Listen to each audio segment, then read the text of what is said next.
बिस्मिल्लाहिर्रहमानिर्रहीम। तो मेरा नाम है डॉक्टर जहांगीर यासर और आज हम जिस मर्ज़ के ऊपर बात करने लगे हैं वो है असाबी खिंचाव। इसकी वजूहात के ऊपर बात करेंगे और आपको कुछ होम्योपैथिक मेडिसिन बताएंगे जिसके इस्तेमाल से असाबी खिंचाव का मसला इससे बिल्कुल ठीक हो जाएगा। तो वीडियो शुरू करने से पहले अगर आपने मेरे इस चैनल डॉक्टर जहांगीर यासर को सब्सक्राइब नहीं किया तो सब्सक्राइब ज़रूर करें और साथ बेल आइकॉन को भी प्रेस करें ताकि जो मेरी नई आने वाली वीडियोज़ है उसके नोटिफिकेशन आपको मिलते रहें। जो हमारा आजकल जो तर्ज़ ज़िंदगी है इसमें बहुत ज़्यादा टेंशन्स होती हैं, ख्वाह वो बच्चा हो, बड़ा हो, जवान हो, औरत हो या मर्द हो या कोई बूढ़ा हो।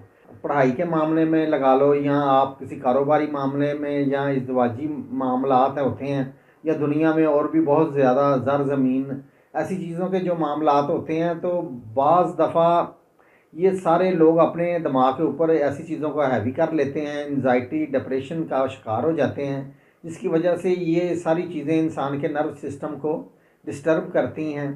तो जिसकी वजह से जो इंसान को असाबी खिंचाव का ये मसला होना शुरू हो जाता है। जो असाब होते हैं ये एक डोरीनुमा रेशे होते हैं, ये जो हमारे पूरे जिस्म को संभाले हुए होते हैं। तो ये जिस्म से दिमाग तक जो पैगाम रसानी का काम करते हैं। तो हमारे जिस्म के अंदर कुछ ग्लैंड्स होते हैं, जैसे इसमें थायराइड ग्लैंड होता है, एड्रेनल ग्लैंड होता है, पिट्यूटरी ग्लैंड होता है। इनके जो हार्मोन्स है अनबैलेंस होने की वजह से जो असाबी खिंचाव का मसला जिस्म के अंदर पैदा होना शुरू हो जाता है।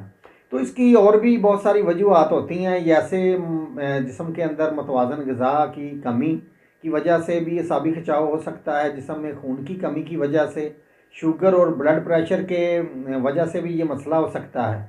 नौबती या लाल बुखारों के बाद या टाइफाइड बुखार के बाद, या जो लोग अपनी डाइट का पूरी तरह से ख्याल नहीं रखते या लंबा अरसा किसी मेडिसिन के खाने के बाद उसके रिएक्शन की वजह से। तो इसमें चंद एक जो अलामात है वो जिस्म में देखने में आती है कि जो पूरा जिस्म है ये दर्द करता है और दिमागी कमज़ोरी मरीज़ अपने अंदर महसूस करता है, जिस्म कांपना शुरू हो जाता है और जिस्म के अंदर बहुत ज़्यादा खिंचाव होता है। और जो खिंचाव है ये कंधों पे, गर्दन पे, बाजुओं पे, टांगों पे, इवन के पूरे जिस्म के ऊपर ये खिंचाव हो जाता है और बहुत ज़्यादा कुछ लोगों को ये बहुत ज़्यादा बढ़ जाता है और हर वक्त उनका दिल करता है कि वो लेटे रहें और दुनिया के जो मामलात होते हैं वो कारोबारी हों या कोई भी हों वो करने को उनका जी नहीं करता और हर वक्त उनको डिप्रेशन होता है, उनको वो स्ट्रेस में रहते हैं, एनजाइटी का उनको मसला होता है, उनको ज़हनी खौफ होता है।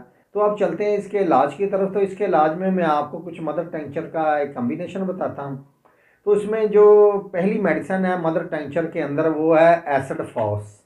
एसिड फॉस मदर टिंचर में आपने लेनी है।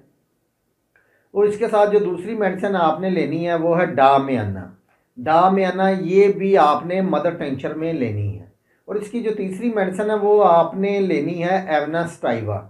एवनास्टाइवा ये भी मदर टिंचर के अंदर आपने लेनी है। मदर टिंचर यानी कि क्यूब टेंसी होती है।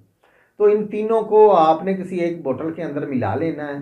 इसको अच्छी तरह से मिला के आपने सुबह शाम 15 कतरे सुबह और 15 कतरे आपने शाम को आधा घूंट पानी के अंदर डाल के नाश्ते से आधा घंटा बाद और शाम के खाने से कोई 1 घंटा बाद आपने इसको इस्तेमाल करना है। तो इसके साथ जो आपने हफ्तावार जो एक मेडिसिन का इस्तेमाल करना है वो है काली फॉस। काली फॉस ये 200 पोटेंसी के अंदर आपने लेनी है। ये असाबी खिंचाव और असाब के लिए बहुत ही अच्छी मेडिसिन है और एक आला दर्जा रखती है। तो काली फॉस 200 ये आपने हफ्तावार इसकी एक खुराक लेनी है। तो इसके आपने 4 से 5 कतरे आधा घूंट पानी के अंदर डाल के आपने पीने हैं। उसके बाद आपने इसकी दूसरी खुराक 1 वीक बाद लेनी है। तो इसी तरह 1 माह में 4 दफ़ा आपने इसको इस्तेमाल करना है।